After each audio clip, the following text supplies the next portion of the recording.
자, 두 번째, 미디어의 변화에 대해서 좀 알려주겠습니다. 네, 미디어라는 말 들어봤나요? 네. 자, 잠깐 여기서 우리를 도와줄 친구를 잠깐 소개하겠습니다. 여러분들 그 온학교 수업을 하면서 그 질문이 있는 것을 지금 협력교사 매니저 선생님께서 이렇게 달아주실 수도 있고 또 선생님이 답변해 줄 수도 있는데 또 우리 또 도와줄 친구가 좀 필요한 것 같습니다. 바로 온실입니다. 네, 온실이는 자, 나는 챗GPT로 만들어진 인공지능 대화 로봇이야. 궁금한 것이 있으면 이야기해줘. 하지만 조금 실수할 수도 있어. 라고 하는 자, 챗봇입니다. 여러분들 본 적 있나요? 네. 자, 선생님이 온실이를 보여주겠습니다. 온실이는 오늘은 사실은 별로 쓸 일이 없을 수도 있는데 자, 본 적 있죠? 요즘에 많이 수업 시간에도 사용하는데 안녕, 너의 이름은 지금부터 온실이야. 선생님이 이렇게 해서 자, 들었는데 안녕 온실이라고 불러도 돼. 온실에서 함께 많은 것을 키워나가요. 온실에서 근데 온실이가 반말을 하네. 잠깐만. 우리 존댓말을 하는 게 어때? 온실아 우리 서로 존댓말 하자. 아 바로 바꾸네요. 네 좋아요. 저희 존댓말로 대화해도 괜찮아요. 어떻게 도와드릴까요? 앞으로 궁금한 것이 있으면 답변해줘. 이렇게 해서 이렇게 인공지능 챗봇으로 선생님이 좀 도움을 얻겠습니다. 오늘은 사실 좀 안 쓸 수도 있는데 선생님께서 사용할 수 있겠습니다. 혹시 한번 물어볼까? 경북교육청 온학교 채널을 알고 있니? 우와, 야 온학교 이렇게 유명한데 한가 봐요. 경북교육청 온학교 채널은 경상북도 교육청에서 제공하는 온라인 학습 콘텐츠를 제공하는 채널이에요 라고 하면서 온실이도 알고 있네요. 야 온학교 클래스가 대단한데요.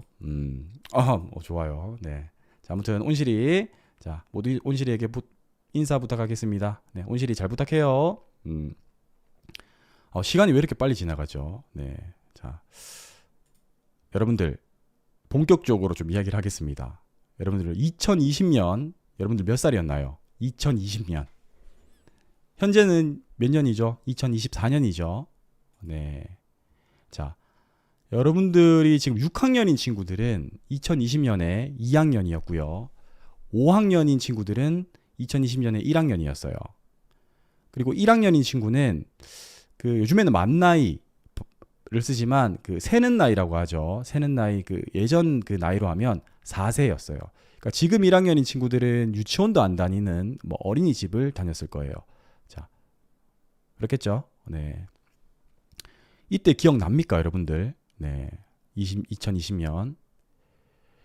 자, 이거는 선생님 BBC 뉴스를 좀 캡처를 해왔는데요.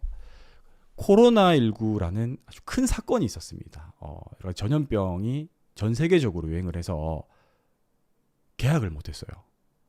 2월 20일, 3월 2일이 됐는데, 2020년 3월 2일이 됐는데 개학을 못했어요. 물론 등교도 못했죠. 그럼 어떻게 됐느냐? 여러분들 6학년들 기억납니까? 2학년이었는데 그 학교를 못 나오는 건데 그럼 뭐 어떻게 된 거냐면 그냥 방학이 계속된 거예요. 휴업이었어요. 그러다가 이렇게 돼 계속 휴업할 수는 없다. 방학을 할 수는 없다 해서 마침내 온라인 개학을 합니다. 온라인 개학. 그러니까 학교를 나오지 않는데 온라인으로 개학을 한 거예요. 그래서 참 이때 난리도 아니었습니다. 그 선생님 학교에서는 줌이라는 영상회의 플랫폼을 이용해서 실시간 영상으로 수업을 진행을 했고요. 혹시 그게 좀 어려운 학교나 어려운 친구들은 택배로 교과서를 배달을 해가지고 문제지를 배달을 하고 뭐 그렇게 했었어요. 실시간 수업을 이렇게 진행하던지 그렇게 했습니다. 네, 그 이른바 비대면 온라인 수업이 시작된 거죠. 이게 꽤 오래 지나갔어요. 그리고 여러분들 다 마스크를 쓰고 사람 많은 곳에는 가지 않고 그랬습니다. 우리 기억납니까?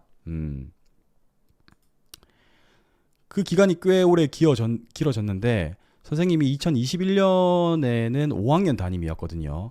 그때도 어쩔 수 없었어요. 그때도 이제 등교를 못 했는데 선생님이 이때 너무 충격적이고 여러 사건들이 많아서 일기를 좀 많이 썼는데 그걸 좀 기록한 걸 잠깐 보여드릴게요. 이거 실제로 선생님이 이제 클래스팅이라는 커뮤니티 앱에 올린 걸 캡처한 거예요. 8시 30분이 딱 되면 선생님이 이제 클래스팅에 글을 올립니다. 그리고 줌 회의 주소를 올려주고 여기 들어오세요라고 하는 거예요. 오늘 할 일.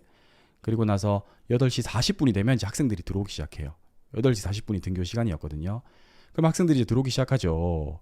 그러면 난리도 아닙니다. 막 머리 떡져가지고 막 새집 경부가 뭐 눈곱 떼고 와. 뭐 자 머리 좀 감고 오세요. 그리고 막 꾸벅꾸벅 졸고 막 이랬어요. 그리고 막 안 들어온 친구들은 전화하고 막 그랬었죠. 네 그렇게 해가지고 네 이렇게 수업을 했습니다. 실시간 수업하고 뭐 또 컨텐츠형 퀴즈 풀고 이때 이 학습터도 전국적으로 사용을 했습니다. 그리고 나서 이제 종례를 하는 거죠. 한 2시쯤에 종례를 했어요. 그래서 문제 안 푼 친구들 컨텐츠 수강하세요. 이렇게 이제 진행을 했죠. 네. 그리고 요게 이제 선생님 실제 2021년도에 교실 모습인데요. 뭐 교실이 아니라 이건 방송국 같죠. 어차피 학교에 학생들 안 오니까 책상들은 다 치워버리고 방송 기기들만 계속 이렇게 늘어났습니다. 이때는 이랬습니다. 자, 선생님이 통계 자료를 좀 가지고 왔는데 좀 여러분들 보기 어렵죠? 선생님 설명해 줄게요. 어떻게 이렇게 우리 대한민국에서 이렇게 성공적으로 그 시기를 잘 보낼 수 있었느냐? 자, 디지털 인프라 네트워크 현황 조사라는 게 있는데요. 그러니까 여러 가지 통신 기술이나 이런 것들이 얼마나 잘 조성되어 있느냐, 잘 준비되어 있느냐라는 걸 조사하는 통계 자료인데요. 전 세계 주요 국가 8개 정도를 조사를 했어요. 자, 대한민국은 자, 4G라고 들어봤습니까? 4세대 네트워크 기술 100%입니다. 물론 지금은 5세대가 보급이 되어 있죠. 5G. 그런데 4세대는 100% 보급이 되어 있다라는 거죠. 그 휴대폰 보급률이 98%예요. 대부분 1인 1기기가 있을 수 있다. 그 다음에 인터넷 접속 가구 비중은 100%입니다. 대부분 가정에 인터넷이 지금 가능한 상태다. 그리고 밑에 표는 뭐냐면 대한민국은 월급 받는 것에 대비해서 통신기기를 쓰고 하는 가격이 낮다. 그러니까 쉽게 쓸 수 있다라는 거죠. 자, 이렇게 해서 대한민국은 굉장히 잘 지나갔어요. 왜냐하면 이 통계 자료를 보는 것처럼 다 준비가 잘 되어 있어요. 그 대한민국 국민들, 학생들, 어른들, 선생님들 모두 정보화 기기를 잘 또 이렇게 활용할 수 있는 능력이 있었던 거예요. 네. 자, 그래서 코로나 때 이제 잘 넘어갔는데, 그래서 정보통신 기술의 발달이라는 것을 우리가 좀 생각할 수 있죠. 자, 이 내용은 여러분들이 4학년 사회 시간에 본격적으로 배우게 됩니다. 그러니까 원시 시대부터 지금 현재 그리고 미래까지 이 통신 기술이 계속 발달을 하는 거예요. 이게 우리나라는 잘 발달했기 때문에 코로나 시기 잘 지나갔고 온 학교도 이렇게 하고 있는 거죠. 네. 자, 여러 통신 기술이 있지만 선생님이 좀 재미있는 통신 기술들을 몇 가지 좀 소개를 해주고 싶어요. 자, 여러분들 이거 본 적 있습니까? 네, 봉화, 네, 또는 봉수제도라고 이야기하기도 합니다. 봉수제도. 그러니까 불이나 연기를 가지고 외적의 침입을 수도로 알리는 거예요. 왕한테. 적이 쳐들어왔다. 옛날에는 뭐 전화 이런 거 없었으니까요. 네. 네, 봉화, 봉수제도. 자, 요거는 조선시대 봉수, 봉화제도 그 표인데요. 도표인데요. 예를 들면 부산에 외적이 쳐들어왔다라고 하면 어떤 심각도에 따라서 불을 1개 피울지 2개 피울지 좀 정해서 피웁니다. 그럼 봉우리를 따라서 쭉쭉쭉쭉 한양까지 가는 거예요. 이게 꽤 빨리 신속하게 갔다고 합니다. 여러분 배운 친구들 있죠? 4학년 때. 네. 군사 기술이죠. 뭐 우리나라뿐만 아니라 전 세계 보편적인 기술이었다라고 합니다. 자, 지금은 물론 뭐 여러 가지 기술들이 있죠. 네. 자, 그리고 비둘기 요거 통신 본 적 있나요? 그 선생님은 예전에 이 영화에서 보거나 뭐 애니메이션에서 봤는데 이게 진짜 가능할까 싶은데 많이 사용했다고 합니다. 특히 전쟁이 많았던 유럽에서는 이걸 많이 사용했는데요.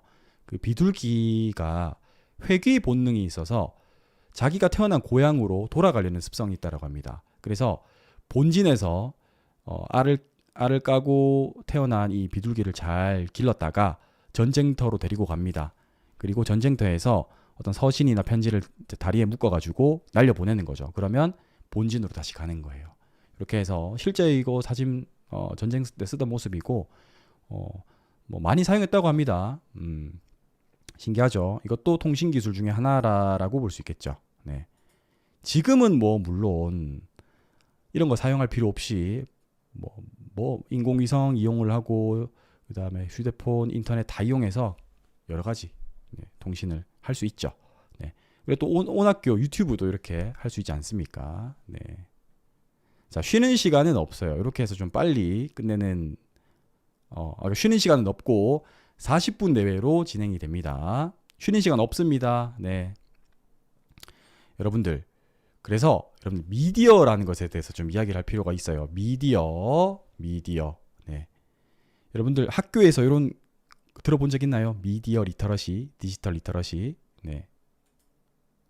자, 미디어는 사전에 찾아보면 어떤 작용을 한쪽에서 다른 쪽으로 전달하는 역할을 하는 것이라고 해요. 그 매체라고 이야기도 하는데, 그러니까 뭐 정보를 전달하는 것은 다 미디어입니다. 네. 뭐 스마트폰, TV, 유튜브, 라디오, 넷플릭스 영화, 그다음에 메신저, SNS, 또 심지어는 책도 미디어가 될 수 있겠고요. 말도 미디어가 될 수 있겠습니다. 그리고 원시인들이 동굴벽화에 그린 이런 그림들도 될 수 있겠습니다. 네. 선생님이 한국어를 쓰고 있죠. 한국어도 미디어가 될 수 있는 거예요. 네. 자, 아주 유명하신 분이 있어요. 마셜 매클론이라는 분이 있습니다. 이분이 이런 얘기를 했습니다. 미디어는 메시지다라는 아주 유명한 말을 하셨어요. 근데 언제 태어나시고 언제 사망했는지를 한번 보세요. 옛날 분이시죠. 옛날에 벌써 이분은 이 미디어에 대해서 중요하게 예언을 하셨어요. 그러니까 메시지라는 말도 좀 어렵나요? 메시지는 뭐 말, 언어, 정보라고 봤을 때 미디어는 언어다. 미디어는 말이다. 미디어는 정보다라고 이분은 말씀하셨는데, 자, 지금 여러분들 생각해 보세요. 이 미디어는 지금 우리 생활에 너무 큰 영향을 미치고 있어요. 지금도 우리는 미디어를 통해서 만나고 있죠. 너무 큰 영향을 받고 있는 거예요. 미디어는. 그래서 이 미디어를 좀 슬기롭게 활용하는 능력, 이 미디어 리터러시가 굉장히 중요합니다. 여러분들 학교에서 그래서 많이 배우고 있어요. 여러분들 온학교 오늘 첫 수업인데 선생님이 이 이야기를 해야 될 것 같아서 주제로 삼아봤는데, 자, 미디어 리터러시 정말 중요한 능력입니다. 그래서 이런 여러 가지 미디어를 올바르게 사용하는 법, 그 중에서도 특히 디지털 미디어를 올바르게 사용하는 방법에 대해서 여러분들이 많이 좀 알아야 될 것 같아요. 그래서 미디어 리터러시 하면 인터넷 중독 예방, 또 저작권 교육, 또 게임을 어떻게 하면 건강하게 즐길 수 있는지, 또 SNS를 어떻게 하면 잘 사용할 수 있는지, 또 가짜 뉴스에 어떻게 하면 안 휘둘리는지, 이런 것들에 대해서 여러분들이 잘 알고 있어야 됩니다. 또 크리에이터 어떻게 하면 또 영상을 또 만들 수 있는지, 이런 것들도 중요한 능력입니다. 네. 자, 여러분들 이쯤에서 또 한 가지 마지막으로 미디어에 대해서 이야기하고 싶은 것이 있는데, 여러분 소크라테스라는 분 들어봤습니까? 소크라테스. 이분이 약 2500년 정도 전에 활동하셨던 분이고요. 거의 이제 철학자의 아버지, 4대 성인 이렇게 불리는 아주 위대한 분입니다. 이분이 한 유명한 말로는 너 자신을 알라라는 말이 있죠. 근데 이분이 되게 재밌는 이야기를 예전에 했었는데 이런 이야기를 했었어요. 요즘 젊은 사람들은 말이야, 이 글자라는 것에 집중하고 책이라는 것을 많이 읽는다는데, 요즘 뭐 책이라는 게 나왔대. 근데 그거 위험해. 이런 거 별로 좋지 않아라고 이야기했어요. 그렇게 위대하신 분이. 자, 물론 이때는 지금 생각하는 책보다는 좀 원시적인 형태의 종이, 원시적인 형태의 책이었을 것 같은데, 너무 문자를 많이 보고 책을 많이 읽는 거는 위험해. 대신에 대화하고 토론을 해야 돼라고 이야기를 했어요. 자, 왜 이렇게 이야기를 했냐면, 그 당시에 좀 특이하게 생각했던 그 책 글자라는 것에 대해서 너무 그것만 보면 나만의 세계에 빠지고 지식의 습득에만, 지식을 외우고 암기하는 것에만 너무 집중하게 될 거다. 그러면 사고력이 좀 떨어질 거다. 판단력이 떨어질 거다라고 우려를 했습니다. 네. 그런데 여러분들 어떻게 됐나요? 책 많이 읽으면 좀 좋지 않을까요? 물론 이런 위험성은 있지만 결국에는 시간이 흐르고 흘러서 이 문자, 글자, 책을 통해서 인류는 지식을 축적하고 문명이 발전을 이루었습니다. 네. 그래서 소크라테스의 우려가 뭐 나쁜 건 아니었지만 잘 극복해냈어요. 네. 여기에서 우리가 교훈을 얻을 게 있습니다. 자, 최근에 새로운 미디어들이 엄청 늘었죠. 여러분들이 사용하는 스마트폰, 유튜브, 뭐 트위치, 뭐 틱톡 이런 것들 정말 새로운 미디어입니다. 자, 이거 기로에 서 있어요. 잘 사용하면 우리 인류의 발전이 될 수 있는데 잘못 사용하면 좀 위험한 길로 갈 수 있습니다. 자, 그래서 여러분들 이런 미디어들 잘 사용해야 되겠죠?